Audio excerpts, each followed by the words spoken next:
ओम नमः सिद्धेभ्यः। नमो अरिहंताणं नमो सिद्धाणं नमो आयरियाणं नमो वच्छायाणं नमो लोये सब्बसाहुणं। पंच परमेष्टि भगवान की जय। 1000 श्री आदिनाथ भगवान की जय। 1000 श्री पाशनाथ भगवान की जय। आचार्य भगवान कुमुद चंदाचार्य की जय। आचार्य भगवान गुरुवर विशुद्ध सागर जी महाराज की जय। 3 कमलों कोटि मुनिराजों की जय। बोले परम पूज्य 108 श्री प्रसन्न सागर जी गुरुदेव की, मुनि संघ की जय। नमोस्तु महाराज, नमोस्तु। सत्रवा है आत्मा मनीषि भिरियम तद्भेदे बोध्या। आत्मा मनीषि भिरयं त्वद्भेद बोध्या। ध्यातो जिनेन्द्र भवती है भवत्पे भावा। ध्यातो जिनेन्द्र भवती है भवत्प्रभाव। पानीयमप्यमृतमेत्यनुचिन्त्यमानं। पानीयमप्यमृतमेत्यनुचिन्त्यमानं। किं नाम नो विषविकारिमपाकरोति। किं नाम नो विषविकारिमपाकरोति। एक साथ पढ़ेंगे। आत्मा मनीषि भिरियं त्वद्भेद बोध्या। ध्यातो जिनेन्द्र भवती भवत्प्रभाव। पानीयमप्यमृतमेत्यनुचिन्त्यमानं। किं नाम नो विषविकारिमपाकरोति। यहाँ पे आचार्य भगवान बता रहे हैं कि हम जिसको भी ध्यान करते हैं उस समय उस रूप ही हो जाते हैं। अगर आईने में कोई पुष्प झलकता है तो वह पुष्पमय हो जाता है। तो हम जिसके बारे में देखो धातु उपधातुएं भी पिघल जाती हैं गर्मी के कारण, ध्यान के कारण। स्वप्न आता है तो स्वप्न में भी हमें जो है कई बार हमें होश नहीं रहता और चद्दर भी फाड़ देते हैं। तो ऐसा हमने जो है हमारे अंतरंग में विकार का प्रादुर्भाव हुआ। स्वप्न में भी, साक्षात में नहीं था, वो स्वप्न था, लेकिन स्वप्न में भी हमने देखा कि हम दुकान पे बैठे हैं और दुकान पे बैठे हैं तो कपड़ा काट रहे हैं। तो वो दुकान को समझ के अपने घर का ही कपड़ा फाड़ देता है। तो क्या वो स्वप्न सच था? लेकिन एक स्वप्न का ध्यान, आर्तरोध ध्यान चलते हैं तो आदमी उस तन्मय रूप हो जाता है। तो हे प्रभु, जब आपका ध्यान करेंगे तो आप जैसे नहीं बनेंगे क्या? क्यों नहीं बनेंगे? अवश्य बनेंगे।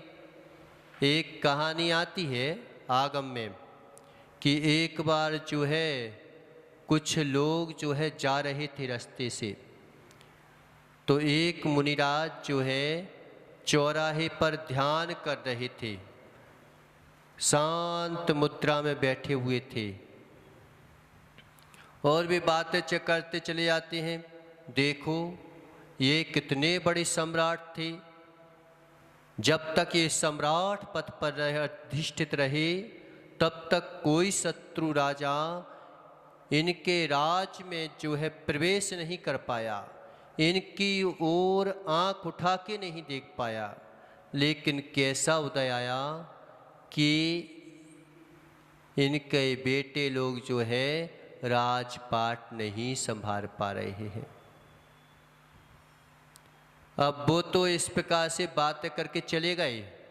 शांतिलाल जी कई बार जो है ना हम विकल्प दे के चले जाते हैं ध्यान में कुछ भी, और तुम तो चले गए, अब वो दिमाग चलता रहता उस चीज़ों में। इसलिए कभी भी आचार्य भगवान बोलते हैं कि सामायिक करने जाओ, प्रवचन करने जाओ, किसी के विकल्प हो तो कह ले भैया अभी मेरे पास समय नहीं है, तुम जाओ घर पे। कोई समस्या हो हम नहीं सुलझा सकते, जाओ तुम। क्यों? क्योंकि अगर तुम सामायिक में बैठे हो, अब बिल्कुल एकांत मिलेगा तुमको, और एकांत मिलेगा, और अगर तुमने बोल दिया शांतिलाल जी के ऐसा हो गया, अब वो जो है ना दिमाग वहीं में चलेगा। और प्रवचन करने जाओ तो जिन वाणी कहने जा रहे हो, जिन वाणी कहने जा रहे हो, तो उस समय तुमने जो है किसी के बारे में बोल दिया, देखो ये ऐसा करता है, अब वो जो है जिनवाणी की जगह कसाई निकलेगी तुम्हारी, जिनवाणी नहीं निकलेगी। इसी क्षोभसम कम है और जो है सेनन भी कम है, इसलिए हमें उतना ही बोलो, उतने ही से काम रखो जिससे हमारा उद्धार हो सके। अब वो तो जा रहे थे, और जाते जाते और भगवान के समूह शरण में जाके बैठ जाते हैं, महावीर भगवान के समूह शरण में। और उनमें से एक श्रावक पूछ ही लेता है कि भगवान, जो मुनिराज रास्ते में खड़े थे, इतने ध्यान में लीन थे, इतने ध्यान में लीन थे, उनका तो मोक्ष होने वाला है, कब होगा? तो कह लेगा अभी मोक्ष होने वाला नहीं है, मूर्खो, तुमने जो है उनको विकल्प में डाल दिया, और वो जो है चक्रव्यूह की रचना करने लगे।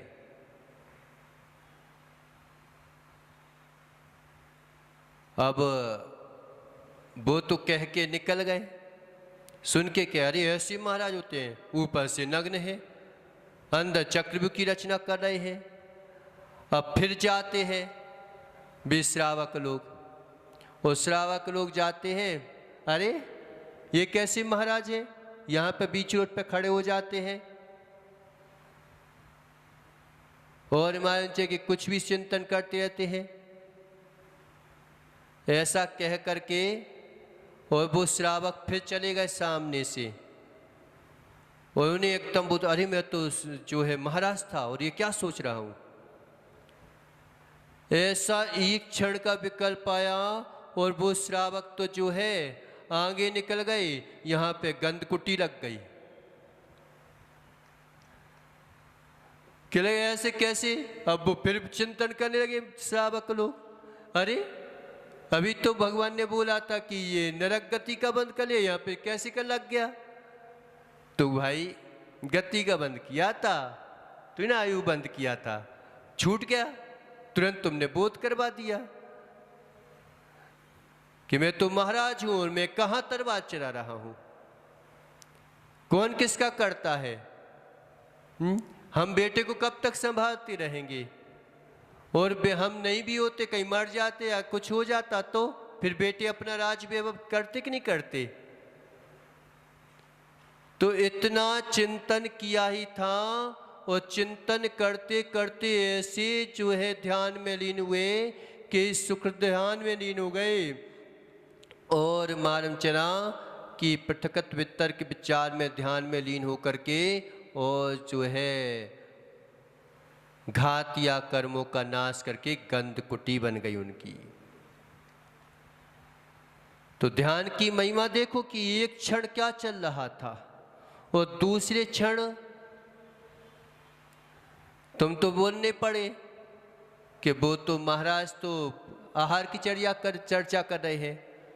अरे आहार की चर्चा करी, 2 मिनट में शांत हो गई, बात खत्म हो गई, अपना ध्यान में लीन हो गया, हटाओ, लेके क्या बैठ रहे हैं?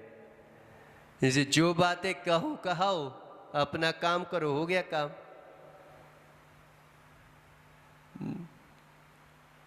तो आत्मा मनीषी, जो आत्मा मनीषी हैं, आत्मा की जिनके मन में इच्छा है, भिरियम तद्भेद बुद्धिया, ऐसे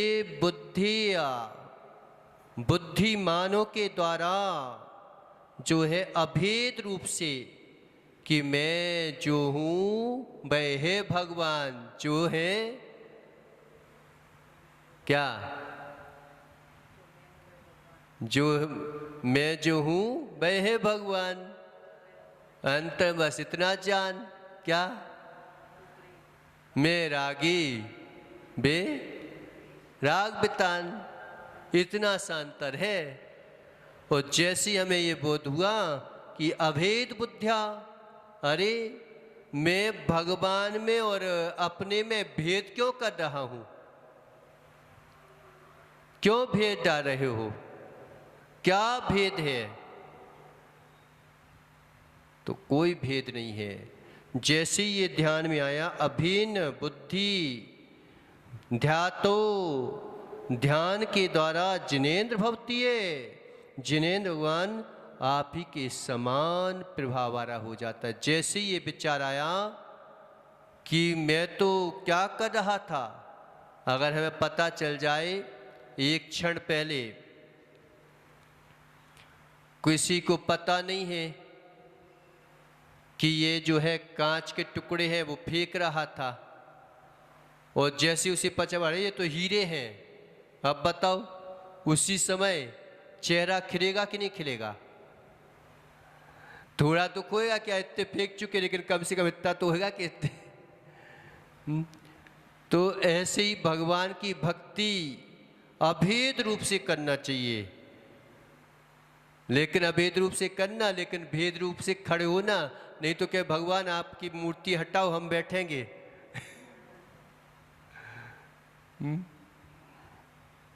तो जैसे ये भाव बनते हैं तो उस प्रभाव वाला हो जाता है। कैसे हो जाता है?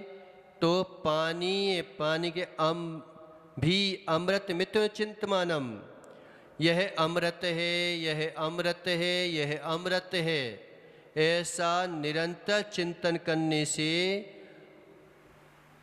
पानी भी किम विस्कार, पानी भी क्या विष के विकार को दूर नहीं करता, वो भी करने लगता है।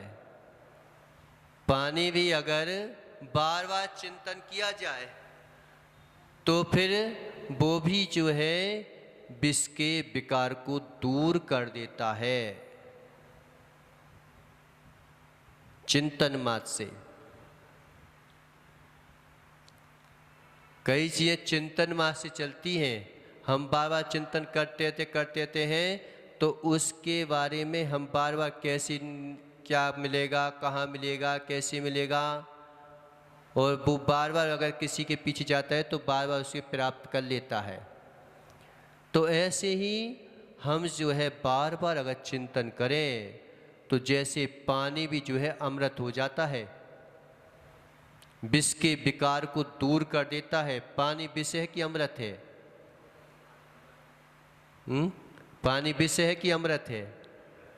पानी विष भी है, पानी अमृत भी है। पानी मारता भी है और पानी के बिना काम भी नहीं चलता।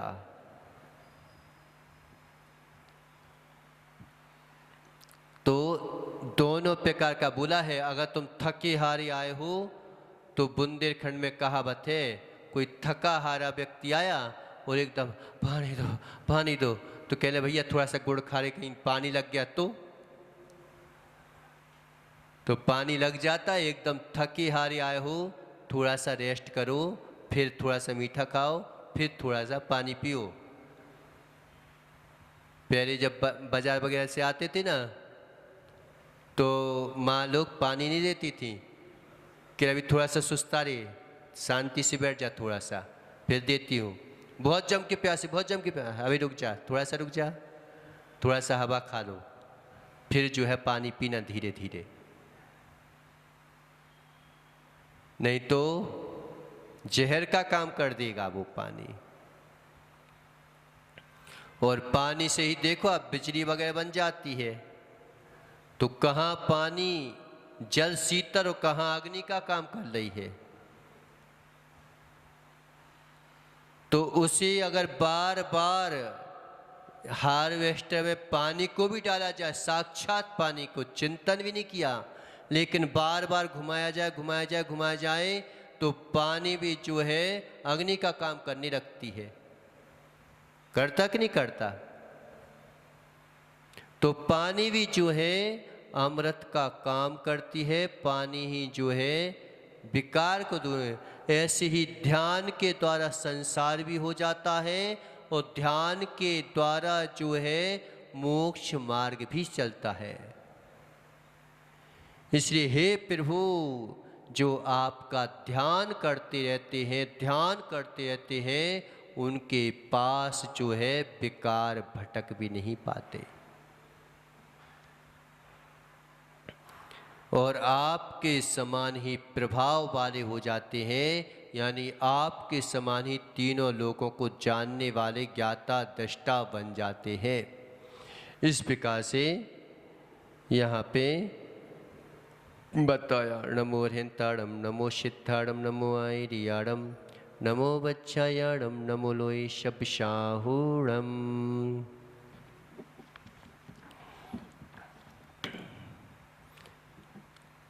किस आसन में बैठकर जाप करना चाहिए? अरे और बताओ जी, जाप के आसन कौन सी आसन में कौन सी वो होती है? कभी जो है धरती पर बैठ करके बाटे पर भी जो है ना कि श्रावक है, तो श्रावक जो है पाटे वगैरह पर बैठ के जो है जाप नहीं करना चाहिए श्रावकों को। चटाई भी जो है प्लास्टिक वगैरह की यूज नहीं करो, घास की है। तो सुनो, सफ़ेद वस्त्र के आसन पर बैठ करने से यथा ख्याति में वृद्धि होती है। जो सफ़ेद जो है ना आसन, कपड़ा वगैरह है, सफ़ेद आसन है, तो उससे यथा ख्याति की प्राप्ति होती है। हल्दी के रंग के समान अगर आसन है तो हर्ष प्रदायक होता है। पीला आसन हल्दी के समान जैसे रंग होता है ना, तो उससे जो है हर्ष प्राप्ति होती है। और लाल आसन भी हर्षदायक होता है। ये लाल आसन अधिकांशतः श्रेष्ठ माना जाता है क्योंकि प्रभावक होता है। हमेशा जो है ना, आप देखो कि स्कूल कॉलेजों में अधिकांशतः लाल फूल किसको दिया था, अब तुम जानो, है ना। तो हर्षदायक होता है, ये प्रभावक होता है। तो और सर्वश्रेष्ठ आसन अगर कोई कहलाता है तो डाब का आसन होता है। डाब चिटाई होती ना, डाब की चिटाई उसकी। तो डाब की चिटाई सभी कार्यों के लिए सिद्धिदायक है। लकड़ी का आसन सबसे श्रेष्ठ आसन कहलाता है। जो लकड़ी की चिटाई थे, डाब की चिटाई, तो सब कार्यों में सिद्धिदायक होता है। सिद्धि में कारण डाब के आसन पर बैठकर ऐसा बताते हैं कि श्री कृष्ण ने समुद्र किनारे 13 उपवास करके कार्य की सिद्धि की थी। ऐसा हरिवंश पुराण में आता है कि समुद्र के किनारे पर बैठ करके श्री कृष्ण ने डाब के आसन पर जो है सभी कार्यों की सिद्धि की थी। इसे डाब का आसन श्रेष्ठ माना जाता है। और जो है कौन से आसनों पर बैठकर जके जाप नहीं करना चाहिए, तो बांस के आसन पर, जो बांस की चिटाई होती ना, बांस वगैरह की, तो बांस के आसन पर बैठकर किया गया जाप दरिद्रता को देता है। इसी कभी जो है बांस के आसन पर नहीं बैठना चाहिए। जो बना देते ना बांस वगैरह के, वो काट काट के, तो उस आसन पर कभी नहीं बैठना चाहिए श्रावकों को। पाषाण की सिरा पर देखो आप, महाराज जो है पाषाण पर खड़े होकर के और जाप कर सकते हैं, ध्यान कर सकते हैं, क्योंकि उन्होंने छोड़ ही दिया है। और छोड़ दिया तो अब क्या छिनेगा, और छिन भी जाए तो वो तो कहते हैं कि भाई हम तो छिनने के लिए बैठे हैं, लेकिन पाषाण की शिरा पर बैठकर किया गया जाप जो है रोग को देता है। इसलिए खाली पाषाण पर जो है नहीं बैठना चाहिए। कई बार जो है ना महाराज लोग पहले जो है शिरा पर सो जाते थे, आजकल नहीं सोते। क्यों? क्योंकि ये जो फर्श वगैरह है ना बहुत ठंडे होते हैं, फिर इनकी ठंडक जो है ना पसलियों में भर जाती है, मालवंच की साधना में दिक्कत आती है। इसी पाषाण पर खड़े होकर पाषाण पर बैठ करके जाप नहीं करना चाहिए। खास तौर पर देखो महाराज लोग भी जो है ना छोटा सा पटरा वगैरह रख के और करते हैं। क्यों? क्योंकि रोग प्रदायक होता है, इससे रोग बढ़ जाते हैं। क्योंकि ठंडाई जो है ना अंदर बढ़ती है और ये पाषाण जो है ना आपकी ऊर्जा को खींचते हैं। देखना कहीं पत्थर पर बैठ करके पसीना आता है ना तो नीचे पूरा वैसी का वैसा आकार बन जाता है, तो रोग प्रदायक होता है। इसे खाली पाषाण पर नहीं बैठना चाहिए। धरती पर बैठकर किया गया ताप जाप, पाषाण अलग होता है, धरती अलग होती है। धरती किसे कहते हैं? जो सामान्य जमीन है वो धरती है, और जो पहाड़ों पर पाषाण वगैरह रहते ना उन पाषाण पर, तो वो जो है धरती पर बैठ करके भी जाप नहीं करना चाहिए क्योंकि ये दुखदायक होता है। घास पर बैठ करके की गई जाप जो है अस्थिरता को देती है, स्थिर नहीं हो पाता व्यक्ति उस पर बैठ के, चित्त चंचल हो जाता है। इसे घास की चटाई है, घास है, तो उस पर जो है ना नहीं बैठते। बसों में जो है जब वो सीटें बनती तो उसमें घास रहती है, तो एकदम हिलते से रहते हैं हमेशा, तो इससे चित्त में चंचलता आती है। पटे पर तो बैठ सकते हैं ना, तो पटे पर भी नहीं बैठना चाहिए। इससे दुर्भाग्य और भाग्यहीनता का प्रदायक है ये पटे पर बैठ के जाप देना।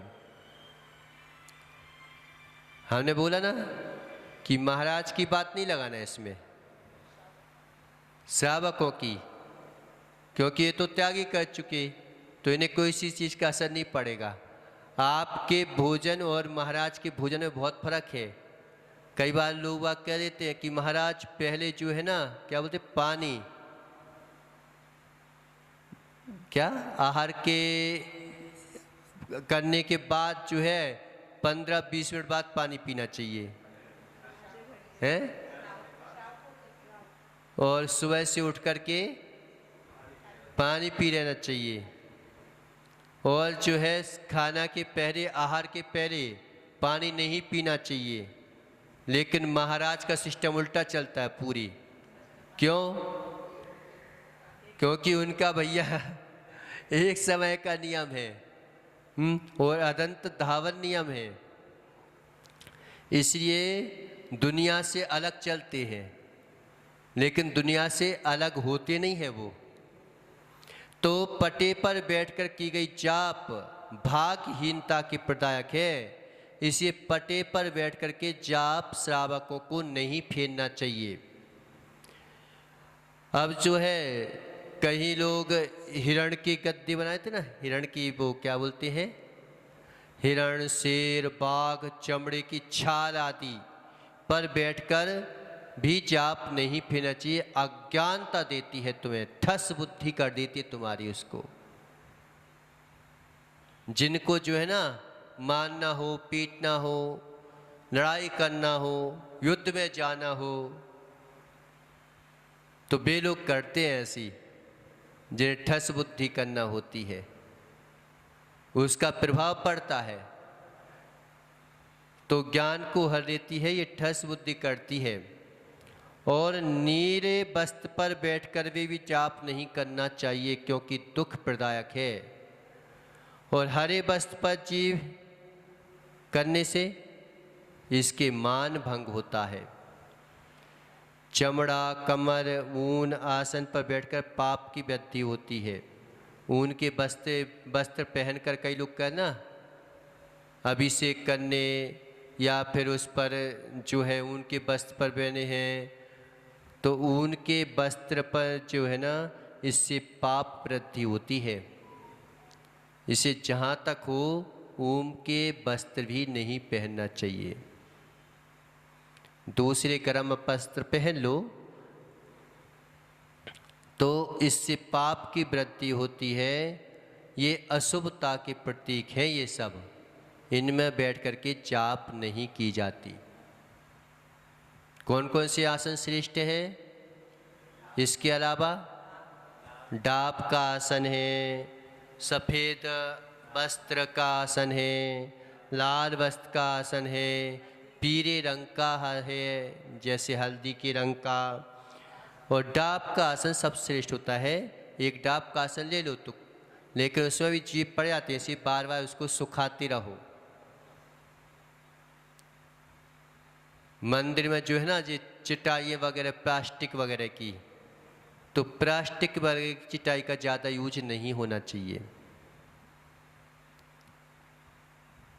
अब लेकिन ये रहता है कि लकड़ी की चटाई में जीभ पड़ जाते तो फिर ये वाली चटाई ले लेते हैं, लेकिन ये भी ठीक है हालांकि, लेकिन फिर भी जो है जहाँ तक हो सके तो इनका यूज नहीं होना चाहिए। ये गर्मी करती है कई चीज़ों में।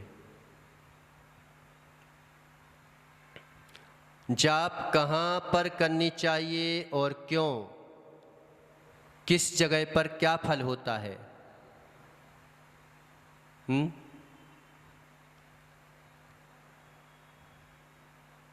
कहाँ पर करना चाहिए? जाप तो हर जगह कर सकते हैं, है ना, चलते चलते भी कर लेते हैं, लेकिन ध्यान देखना चाहिए कि आगे आगे पीछे भी ध्यान रखना चाहिए। तो घर में भी कर सकते हैं, जंगल में भी कर सकते हैं, बगीचे में, मंदिर में, कहीं भी कर सकते हैं। फिर भी जो है स्थान विशेष का प्रभाव पड़ता है कि मंदिर में किए गए जाप का फल अद्भुत होता है। जो एक माला आप घर में बैठो और वही माला आप मंदिर में फेरो तो कई गुना फल देती है वो माला, प्रभाव रहता है। मुनिराज के साथ में करो और अकेले में करो, असर पड़ जाता है। तो मंदिर में अद्भुत फल देती है। अपने घर में जाप का फल 1 गुना ओनली, वन में जाप करो तो 100 गुना फल देती है। वही जाप आप सुनसान जगह पर जा कर के जंगल में करो 1 माला मात्र, तो उसी की कीमत बढ़ जाएगी। पवित्र बगीचे में, पवित्र वन में जा कर के और जाप किए तो 1000 गुना फल देती है वह बगीचों में। और पर्वत पर जाकर के देखते हो किसी, तो 10,000 गुना फल देती है वह जाप। और नदी के किनारे लाख गुना फल देती है। और मंदिर में जाप करे तो करोड़ों करोड़ों गुना फल देती है। और जिनेंद्र भगवान के निकट में जाप करके ने से अनंत गुना फल देती है। आप अपने मंदिर में करो, पुराने मंदिर में जाके करो, तो उससे हजारों गुना फल प्राप्त होगा। और एक तीर्थ क्षेत्र पर, अतिशय क्षेत्र में जाके करो तो अनंतों अनंत गुना फल प्राप्त होगा उससे। उससे भी कई अनंत गुना फल सिद्ध क्षेत्र में जाकर के होता है। और अगर गुरु सानिध्य में आप करो तो फिर वो जंगल हो, फिर तो कहना ही क्या है। फिर तो ये सोच लो कि अब तो जो है बारी नहीं आ रही है। तो इनका अपना अपना श्रेष्ठ श्रेष्ठ फल होता है। एक ही माला के कई रूप हो जाते हैं। तो ये फल होता है। यहाँ पे तो लोगों ने नहीं किया, नहीं तो कहीं पर भी हर संडे को जो है ना महाराज लोग जाप करवाते थे, दिया जलवा के और जो है आसन बनवा के और ये करवा के। तो कई लोग आते थे, सिलवानी में बहुत लोग आए कि लगे महाराज जी ऐसे माने एकाग्रता नहीं बनी मेरी, जो अभी एकाग्रता आपके सानिध्य में बनी। आप वही ध्यान करो, हम अभी जो आपको बता दिया कर पाओगे। और जब महाराज करवाते हैं तो उसमें मन लग जाता है, नहीं तो मन यहाँ वहाँ घूमता रहता, पता नहीं चलता। फिर लगता है क्या पता सिद्ध होगी कि नहीं होगी, क्या पता ऐसा होगा कि नहीं हुआ, क्या पता दुकान पे कोई चोर तो नहीं आ गया। तो यही मन में चलता रहेगा। तो इनका अपना अपना प्रभाव होता है, करवाने नहीं तो आप देखो किताबें तो वही होती हैं, और माँ क्यों नहीं पढ़ा देती घर में बच्चे को, पढ़ा दो तुम, क्या को इतने पैसे बर्बाद कर रहे हो। तो कहते महाराज जी वो नहीं पढ़ेगा, वहीं पे जाके पढ़ेगा जहाँ पे पढ़ाई होती है, वहाँ पे भले ही चाहे 1000 हो।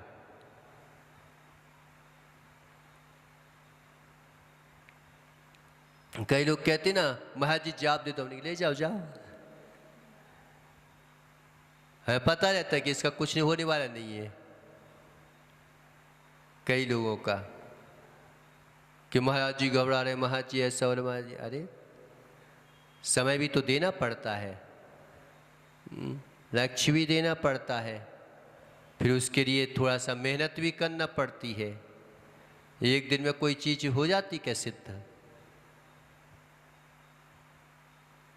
और वैसे कभी आएंगे नहीं, और वैसे एकदम आएंगे फिर कहेंगे कि महाराज जाप का फल होता है कि नहीं होता, भक्तांबर का फल होता है कि नहीं होता। हमने कि तेरे लिए नहीं होता, मेरे लिए होता है। तेरे लिए कुछ नहीं होगा, मेरे लिए सब कुछ होगा। अपेंडिक्स हो गया था कहाँ पे, जब 2018 में होता, 18-19 में 16-17 में होता, जब वो गवर्नमेंट जा रहे थे, तो उसके पहले चतुर्मास हुआ था। कहाँ? इंदौर में, गर्मी में जा रहे थे।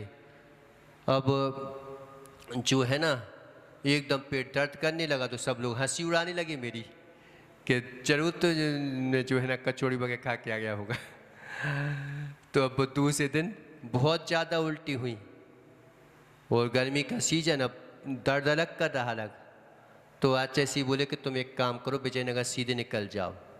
फिर जो है निकले तो वहाँ पे दिखाया, तो कह रहे अपेंडिक्स का ऑपरेशन होगा, ये होगा वो होगा। तो उन्होंने हमको नहीं बताया, आचार्य को बताया। तो आचार्य कहने लगे कि तुम विकल्प मत करो, है ना, सिंपल साधारण भोजन लो, और जो है भक्तांबर का पाठ करो। एक काव्य मात दिया था। अब 1 महीने तक के लिए अपन को ऑपरेशन के भरोसे रहना ही नहीं है। हमने ठीक है आचार्य भगवान। और 1 महीने तक वो किया, और सिंपल साधारण भोजन लिया, हल्का फुल्का भोजन लिया। दवाइयाँ चली, ऐसा नहीं कि दवाइयाँ नहीं ली, लेकिन आयुर्वेदिक जो औषधि थी ना, वो दवाई ली, और 1 महीने बाद मान जगह ठीक हो गया, कुछ पता ही नहीं चला। तो एक दिन में थोड़ी ना कोई चीज़ होती है, तुम करो तो सही लगन लगा के। तो उनके लिए भक्तांबर कोई काम नहीं करता, चित्त मात कहने आते हैं, कभी आते हैं नहीं, अभिषेक करते नहीं, पूजा करते नहीं। और फिर बोले कि महाराज जी भक्तांबर क्या काम करता है, भक्तांबर का सिद्ध करना है। अरे भाई सिद्ध भगवान के पास तो जाओ, तब तो सिद्ध होगा। अभिषेक कर ही नहीं रहो, पूजा कर ही रहे, तो फिर काय का सिद्ध होगा? बैठे रहो तुम। आज सुबह ही आया था कि गुरु आज्ञा के बिना संयम भी धारण कर लेता है, व्रत भी धारण कर लेता है, जाप भी कर लेता है, ध्यान भी कर लेता है, लेकिन कोई कार्य का ही नहीं। तुमने त्याग भी कर दिया, दान कर दिया, लाखों करोड़ों पैसे जो है लोग बाग दान कर देते हैं, लेकिन कोई काम के नहीं है वो।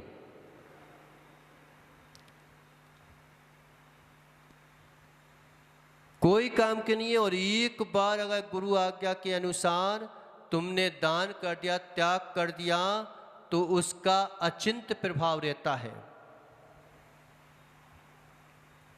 आज सुबह जो है सिंदूर प्रकरण में आया था ये, कि उसका प्रभाव अपना रहता है। नहीं तो लोगों को पता ही नहीं दान देना कहाँ है।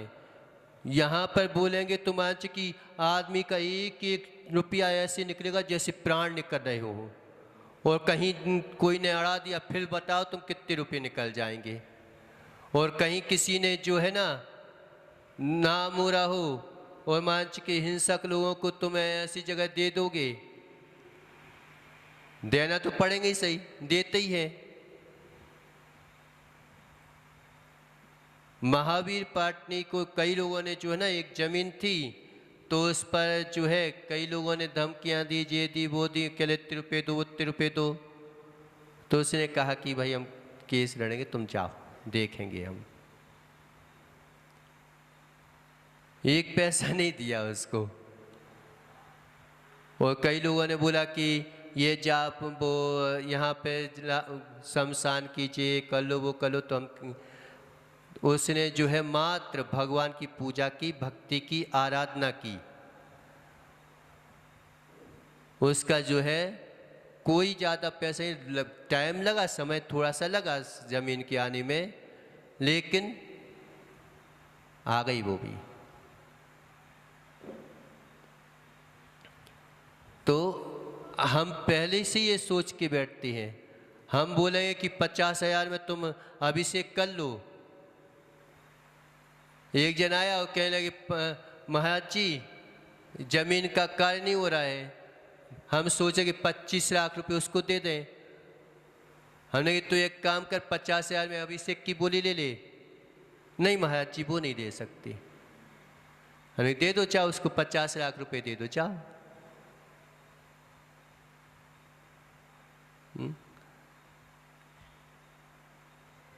तो उसमें आदमी दे सकता है, लेकिन गुरु के उसमें नहीं दे सकता, कहीं अनुसार, आज्ञा अनुसार। तो इन चीजों का अपना एक प्रभाव रहता है। क्या बोल रहे थे, क्या बात चल रही थी? कि जाप जो है अनंत गुणा कि गुरु के सानिध्य में एक जाप, ये माइक माने ये नहीं होना चाहिए ज़्यादा, ये तो मात्र एक जो है तबला ढिंगा है, ये है वो है, ये तो एक एंटरटेनमेंट है बस, कि लोग बाग जुड़ें, लोग बाग आएँ, लोग बाग करें, उसका इनसे ज़्यादा एकाग्रता नहीं बनती। और एक सिंपल जाप जो बोली जा रही है उससे जो है कि धीरे धीरे काम होगा, लेकिन उसमें एकाग्रता बनेगी।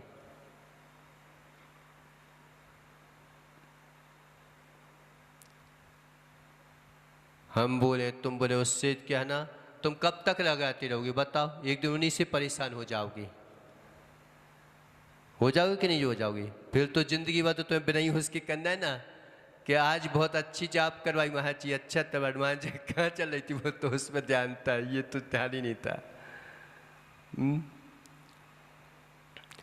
तो ध्यान में ना तो कोई म्यूजिक होना चाहिए ना कुछ होना चाहिए, अपना ही अंतरंग की आवाज गूंजना चाहिए, अपने ही अंतरंग की ध्वनि गूंजना चाहिए। अपने ही अंतरंग की ध्वनि के साथ जो है जब वो सुरीली होगी, समाधि के समय पर जो सुरीली आवाज होती है वैसी सुरीली नहीं, वो सुरीली आवाज जिससे शांति का वेदन हो।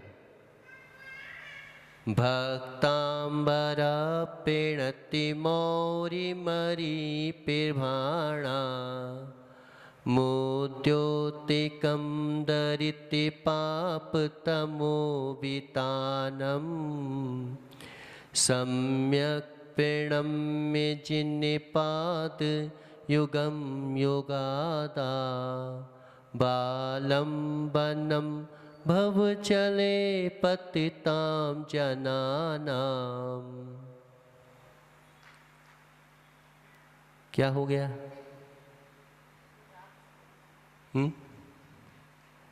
ना एकदम भक्तांबर प्रणत मोरी मणि में एक काव्य सुरीली आवाज में अपनी पढ़ो तो वो जो है समाधि के समय बताया गया कि इसमें आता है, क्या बोलते हैं अपने पुरुषार्थ सिद्धि उपाय में, कि 48 मुनि होना चाहिए समाधि के लिए, और 48 मुनियों में हर किसी की ड्यूटी बंदी होगी। तो उसमें जो है 4 मुनिराज ऐसे होते हैं जो छपक के पास होते हैं, और वो छपक के पास होंगे, उपदेश एकदम ज़्यादा दो भी नहीं और मालूम चला कि ऐसा भी नहीं हो कि उपदेश ना दो। किस समय कभी जो है नमो का मंत्र सुना करके सुरीली आवाज में सुनो, अब आपको जो है महामंत्र का स्मरण करना है, ऐसा कह करके धीरे धीरे उसको स्मृति में पहुंचाते हैं।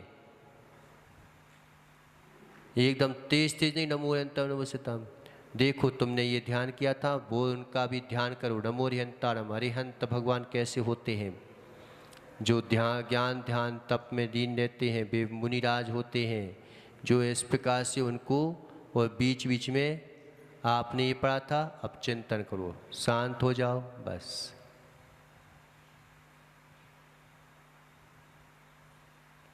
तो ऐसे धीरे धीरे शांति का वेदन करवाते हैं। तो 48 मुनि, कई तर्क शास्त्री होते हैं, कई प्रवचन वाले भी होते हैं, कोई आहार वगैरह की व्यवस्था को देखते हैं, उसमें सारे मुनियों की वर्णना किया है। और कम से कम नहीं तो 3 या 5 मुनिराज तो होना ही चाहिए, अकेले का तो कोई विधान नहीं है। जो वज्र भी सब नाराज से आनंदधारी हो ना, उनको मात रहता है अकेले का। तो अनंत गुणा फल प्राप्त होता है। माला किस अंगुली से फेरना चाहिए?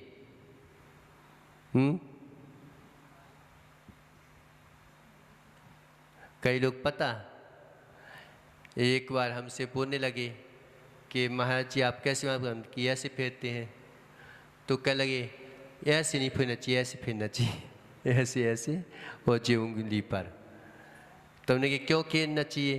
कह लगे जे उंगली अपन ऐसे दिखाते हैं। हमने कहा अच्छा, हमने कहा ये तो कोई तर्क नहीं हुआ, हमने कहा ये उंगली अपन ऐसे दिखाते हैं। कह लगे ये जो है ना शत्रु की प्रतीक है। हमने ये तो और गड़बड़ की प्रतीक है, बताओ काय की प्रतीक है। तो ऐसा कोई वो नहीं है विधान।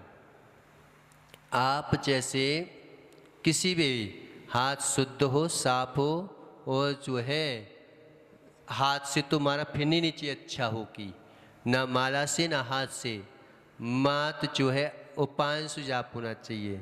लेकिन ये हमारे माध्यम रहते हैं तो माध्यम से अपन कर लेते हैं।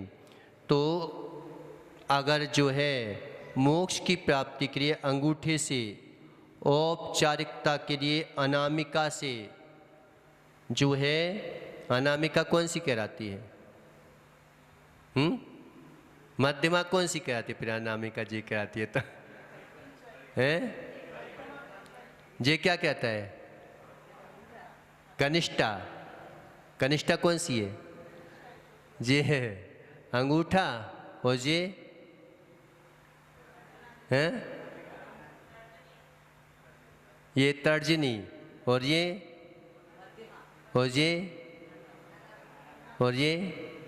कनिष्ठा।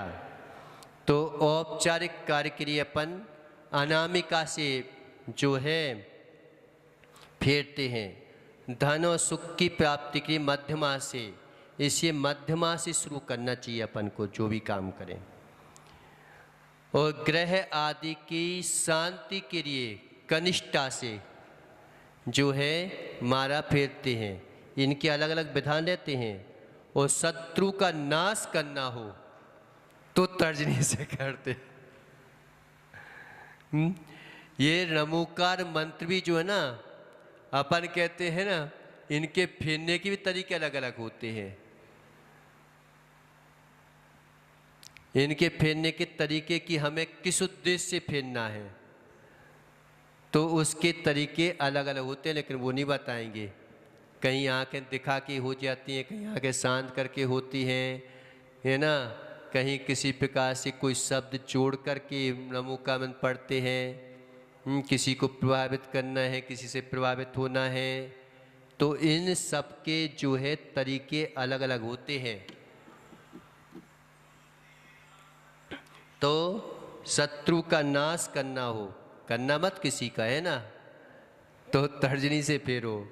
और ग्रह आदि उपद्रव जो है अगर शांत करना है तो उसके लिए कनिष्ठा से जाप करते हैं। धन सुख की प्राप्ति के लिए मध्यमा से, ऐसा जो है मध्यमा से जो है जाप को करना चाहिए, श्रेष्ठ रहता है। इसी अब जो है ना, ये मत कहना कि हम ऐसे दिखाते कि ऐसे दिखाते हैं। शुरू तो यहीं से करते, फिर कनिष्ठ तर्जनी तो आ जाती है, लेकिन शुरू हमने कहाँ से की, ये बात होती है कि हमने शुरू कौन सी उंगली से की है।